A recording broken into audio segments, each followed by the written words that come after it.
Folks, these sellers cheated the wrong buyers. I'll get into that, and then we'll get into the latest home prices and insights for the Peel and Durham region for week ending July the 10th, 2024. We just had a ton of rain across the GTA, and there's a property we're getting ready to put on the market for sale, and the homeowner calls me and says, Santo, out of the blue, we got water in our basement. It's never happened before. What do we do? I'll tell you what my advice is to him in a second, but that reminds me of a situation we experienced not too long ago. We helped one of our clients. It was a young couple. They sold their condo. They bought a freehold property. This is their first home. The whole plan was to settle down, raise their family there. And after they moved in, it was only 2 months after they moved in, they called me to say they got water in their basement, drywall is damaged, floor is damaged. And I remember this house. One of the features was the beautiful newly renovated basement. That was one of the features of this home. And we did a home inspection at this property. Nothing came out of the ordinary. We went through with the sale. It firmed up. They moved in. Everything was great. And now they're calling me, telling me they're flooded. Furthermore, they're telling me that apparently through conversations with the neighbor saying, hey, we got water in our basement, the neighbor said, oh yeah, it happens every season when the ground thaws. His house and the neighbor's house both have water in their basement every time the ground thaws.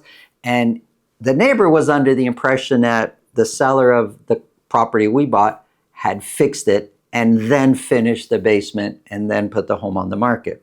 Well, he had finished the basement and put the home on the market, but they didn't fix the problem with the leak. They had sold it, moved out, and my clients are now stuck with damaged basement because of water that the seller knew every season when the ground thaws comes in. And I advised them, we really need to refer this to a lawyer, and that's what they did. And they were speaking with the lawyer, and one lawyer speaking with the other lawyer, with the previous seller, their lawyer. And the response back is basically, I don't know nothing. I don't know what you're talking about. It's never leaked before. That was the seller's response. And sue me was kind of the seller's attitude. I don't know what possesses some sellers to say that. If they're in the right and they feel that, they're doing the right thing and they've done nothing wrong, and if a buyer doesn't want to accept the situation, then yeah, sometimes that's the response. But it was pretty clear that the seller knew exactly what's going on, especially when the neighbor is saying this happens every season. But that was the seller's attitude. And maybe he thought that my clients didn't have the means to sue or would never sue. And maybe that's what the attitude was. And actually, in fact, my clients had used all the money they had to buy this house. They didn't have money to to do the repairs and then chase somebody and sue them. They didn't have the money. But my clients had an uncle that was understanding this whole situation and what was going on and was pretty upset as to how my clients were being treated. And he funded the lawsuit. And to make this story just, really short here, my clients won. They won the lawsuit. Not only did they get the money for the repairs, they also got the money for the legal expenses. And it cost the seller much more than the repair than if he would have done it himself, because when he would have repaired that leak, the basement wasn't finished. It was just unfinished basement walls that needed to be repaired. But now it's drywall, floors, and whatever else had to be repaired along the way. It cost that seller much more money. So my response to my client whose property we're getting ready to put on the market was, listen, either you fix it and there's no more problem, or we disclose it and let the buyers know, hey, water's coming in, and that way they're aware. But to try to hide it, what's the point? A lot of times people think of, I'm going to sell my property, and what's on their mind is price. That's often the only thing you're thinking about. But part of the realtor's job is not just to maximize the sale, but to also protect the seller. And sometimes you've got to protect the seller by guiding them as to nothing coming back to them later. So if I've got to tell my client, listen, you either repair it or we disclose it, but to not say anything to nobody for that type of defect, it's going to come back to you. Now, we can go further down this road and we could talk about patent defects and latent defects. Basically, patent defects are defects that are normally visible with a reasonable home inspection. You will see it. You don't need to disclose that because it's obvious. It's there. It's discoverable. But a latent defect is really something only the seller would know, that even with a home inspection, it's not going to be seen. Those you need to disclose or fix them. And the reason you don't need to disclose if you fix it, because the problem's gone. It's not there anymore. So you either disclose it or you don't and you fix it. But thinking that I'm going to try to get away with it, it's not the way to go. If you think this video can help somebody you know, please pass it along. If you get value from what we're talking about, subscribe. And if you want to speak with me about your situation, selling, buying, it's really simple. Up here, there's a link. Below this video in the description, there's a link to my calendar. Click on that, book a time that's convenient for you, and we'll talk about whatever's on your mind. Now, let's get into the numbers.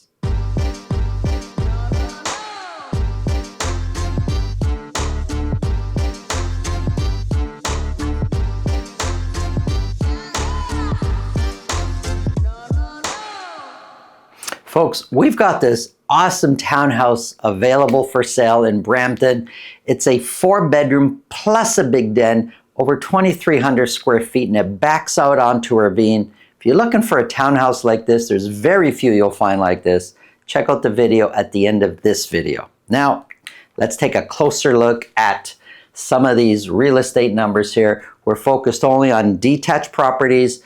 Durham, Brampton, those average sold price are usually pretty close, and then Mississauga up here for detached properties average sold price.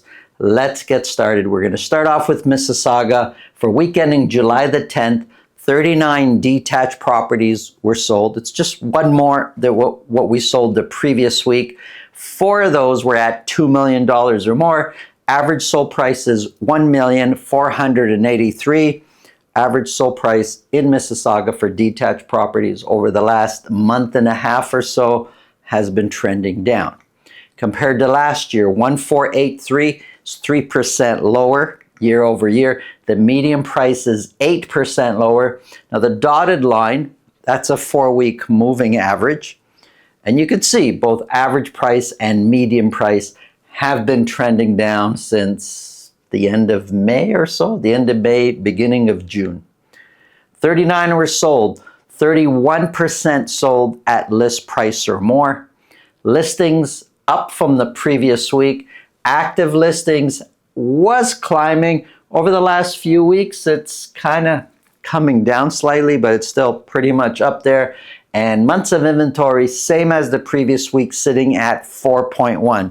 Overall, I do have 3 months on the board here. Over the span of 3 months, months of inventory, I would say, has been trending up. As months of inventory climbs, prices tend to go the opposite way and come down. That's Mississauga. Brampton, 44 detached properties were sold. Sales are trending down in Brampton. One of those was at $2 million or more.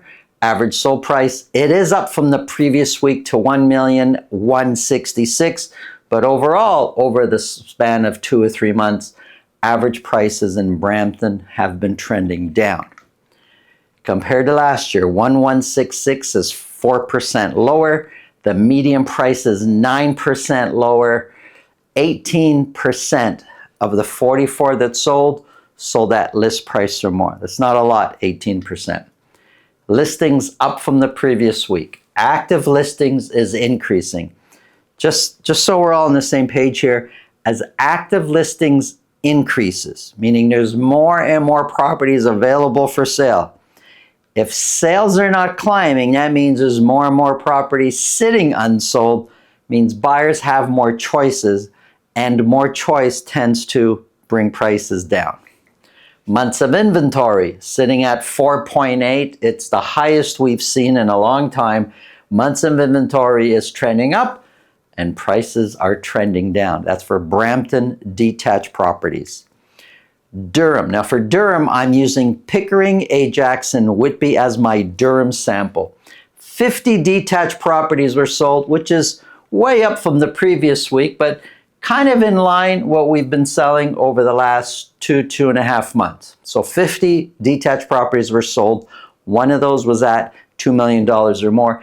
Average sold price up from the previous week to $1,149,000. Although it's up from the previous week, I'm still kind of seeing average prices overall trending downwards. Compared to last year, 1,149 is 3% higher. The median price is 0% higher. If you're watching this for the first time and you're wondering, how can it be 0% higher? Well, 0% is a rounded number, so the average, the percentage is probably 0.3 or 0.4, and we rounded it to 0%, but it is up by a little bit. The dotted line, the 4-week moving average, shows that average price and median price has been overall trending down. Not aggressively, it's gradually trending down. 50 were sold, 40% sold at list price or more. That percentage is coming down. Listings are up from 1 week to the next. 140 detached properties were listed in Pickering, Ajax, and Whitby. Active listings is climbing. Months of inventory sitting at 2.2. It is down from the previous week. The previous week, sales were unusually low, and in the math, that shoots months of inventory up.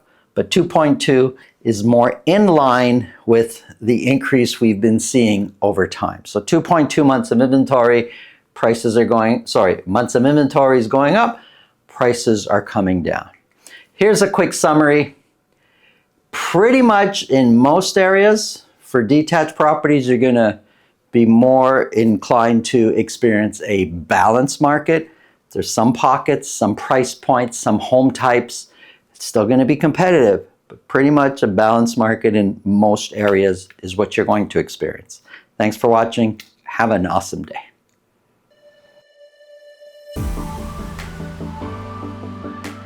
You're about to see 29 Oleana Way in Brampton. This is a large 4-bedroom townhouse over 2,300 square feet, and it still has room for a large office. It's a modern home, and the lot, big lot, backs onto a forest. Have a look.